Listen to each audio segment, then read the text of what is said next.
హరి ఓం శ్రీమాత్రే నమః.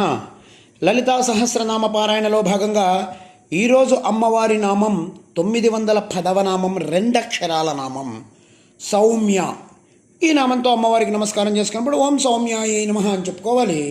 సౌమ్య, సౌమ్య ఈ నామాన్ని కొందరు సౌమ్య అని కూడా అంటూ ఉంటారు. ఈ రెండూ కూడా సరిపోతాయి. సౌమ్య అంటే సోమ సంబంధమైనటువంటిది, అంటే చంద్ర సంబంధమైనటువంటిది. సోముడు అంటే మనం చంద్రుడు అని చెప్పుకుంటాం కదా. సోముడు అంటే చంద్రుడు, చంద్ర సంబంధమైనది. బైందవాసన వచ్చింది కనుక సౌమ్య అంటే చంద్రమండల రూపిణి అయినటువంటి తల్లి.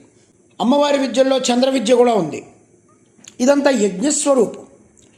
యజ్ఞంలో సోమలతా రూపంలో ఉన్నది తల్లి.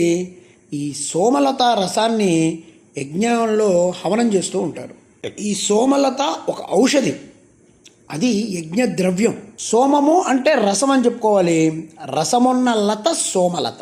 మూలాధారం నుంచి సహస్రారం వరకు యోగపరంగా చిదేక రసరూపిణి అయినటువంటి సోమలత స ఉమ అంటే శివ శక్తియుతమైనటువంటి తల్లి. ఆ లత సోమలత.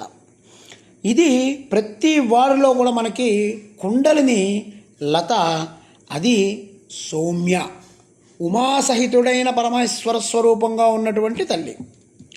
సౌమ్య, సౌమ్య ఏదనుకున్నా కూడా ఉమాసహితమైనటువంటి శివతత్వమే అమ్మస్వరూపం. ఇది గుర్తుపెట్టుకోవాలి. చంద్రమండలంలో ఉన్నది సౌమ్య, సహస్రార కమలంలో చంద్రమండలం ఉన్నది. కాబట్టి అమ్మ సహస్రార కమలంలో సౌమ్యగా ఉన్నది.